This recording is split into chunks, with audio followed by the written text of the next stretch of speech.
Good morning વાલી મિત્રો।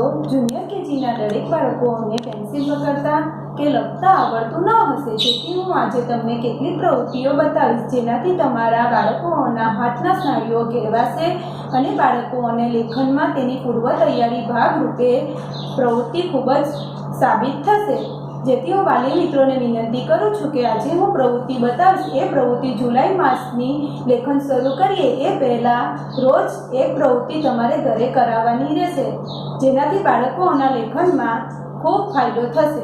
ચાલો તો હવે પ્રવૃત્તિ નંબર આપણે 1 જોઈએ। આ બે બાઉલ છે, એક બાઉલમાં પાણી છે, બીજું બાઉલ ખાલી છે। આ છે સ્પંજ છે, તેને આપણે પાણીમાં મૂકીશું અને બીજા બાઉલમાં આપણે ખાલી કરીશું।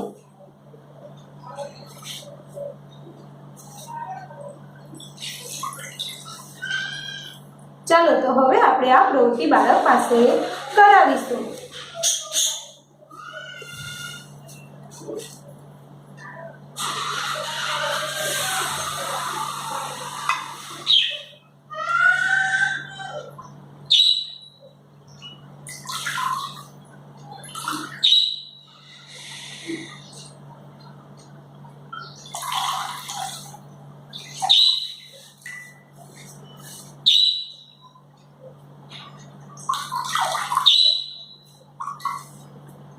ચાલો, તમને આ પ્રવૃત્તિમાં મજા આવી ને? હવે આપણે બીજી પ્રવૃત્તિ સ્ટાર્ટ કરીએ।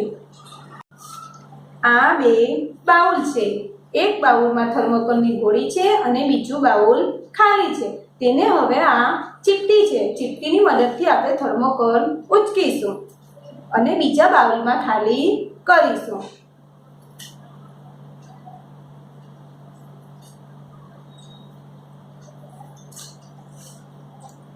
હવે આપણે બાળક પાસે કરાવીશું।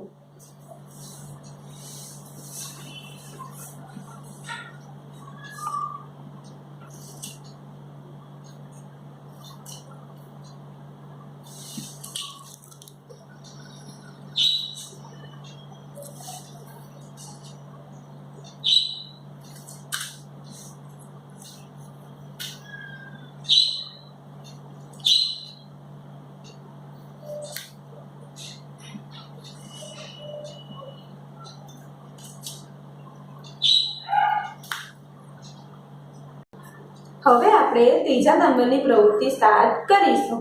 આ બે થાળી છે, બંને થાળીમાં મીઠું છે, એમાં આપણે અલગ અલગ આકારો દોરીશું। આ કયો આકાર છે?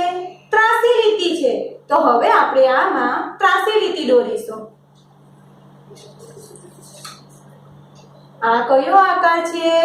ઊભી લીટી છે, તો હવે આપણે આમાં ઊભી લીટી દોરીશું। આ કયો આકાર છે? અર્ધગોળ છે, તો હવે આપણે આમાં અર્ધગોળ દોરીશું। આ કયો આકાર છે? લંબચોરસ છે, તો હવે આપણે આમાં લંબચોરસ દોરીશું।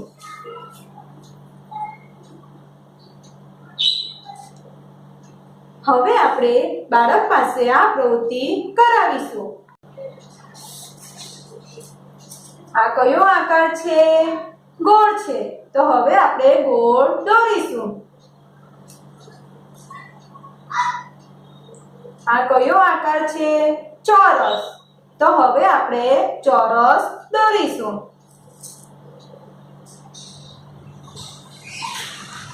આ કયો આકાર છે? ત્રિકોણ, તો હવે આપણે ત્રિકોણ દોરીશું। તમને આ પ્રવૃત્તિમાં મજા આવી ને? તો હવે આપણે છેલ્લી પ્રવૃત્તિ એટલે કે ચોથા નંબરની પ્રવૃત્તિ કરીએ। આ આકારો છે, તેની ઉપર આપણે હવે સ્ટોન મૂકીશું।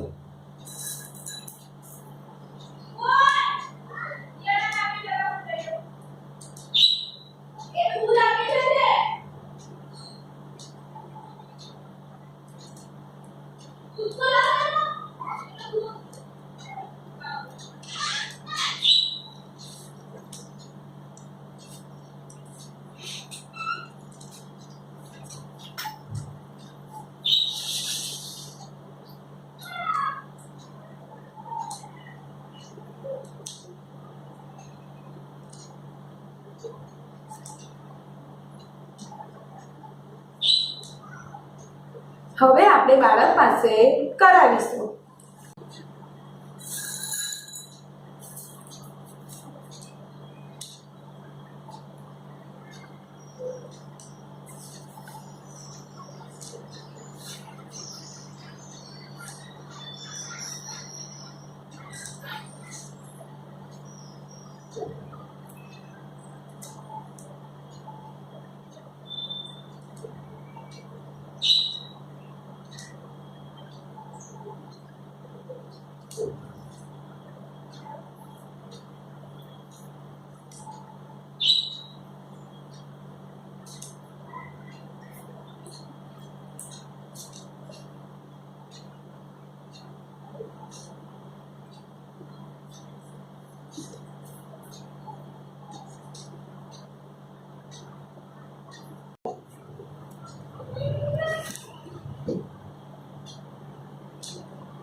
જોયું ને બાળ મિત્રો, આજે આપણે કેટલીક પ્રવૃત્તિ કરી, તેમાં તમને મજા આવી ને?